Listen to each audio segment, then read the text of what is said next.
દરમિયાન અમદાવાદ ક્રાઇમ બ્રાન્ચના police inspector Nikhil બ્રહ્મભટ્ટના સ્ટાફને એક જાણકારી મળી હતી કે મુન્દ્રામાંથી મોટા પ્રમાણમાં સ્ક્રેપની ચોરી કરનાર એક ગુનેગાર જેના સામે મુન્દ્રામાં ગુનો નોંધાયો છે એ ગુનેગાર અમદાવાદ આવ્યો છે।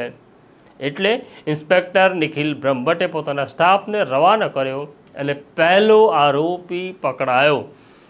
પહેલો આરોપીને જ્યારે ક્રાઇમ બ્રાન્ચ લાવવામાં આવ્યો ત્યારે અહીંયા સત્યશોધક યંત્રો દ્વારા તેની પૂછપરછ થઈ અને તે પોપટની જેમ બોલવા લાગ્યો। તે જે બોલ્યો તેનો તો અંદેશો કે તેની અપેક્ષા પણ પોલીસને નહોતી એવી જાણકારી મળી। આ કોઈ સામાન્ય માણસ નહોતો, આ અઠંગ ખેલાડી હતો અને લાખો કરોડોનો વેપાર કરતો હતો। ને વેપાર શેનો હતો? તો વેપાર સ્ક્રેપનો હતો। મોટી મોટી કંપનીઓ જ્યારે ટેન્ડર બહાર પાડે સ્ક્રેપના ત્યારે આ અઠંગ ગુનેગાર સ્ક્રેપના ટેન્ડર ભરતો અને ગામ કરતાં વધુ ભાવે ટેન્ડર ભરી ટેન્ડર મેળવતો હતો।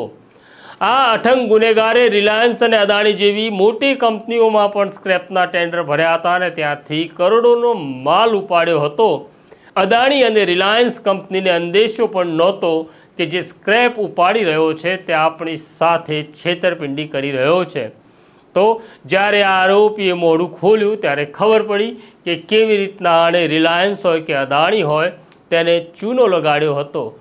ચૂનો લગાડવામાં માત્ર રિલાયન્સ કે અદાણી જ નથી પરંતુ અનેક મોટી કંપનીઓ સાથે આ અઠંગ ગુનેગારે છેતરપિંડી કરી હતી।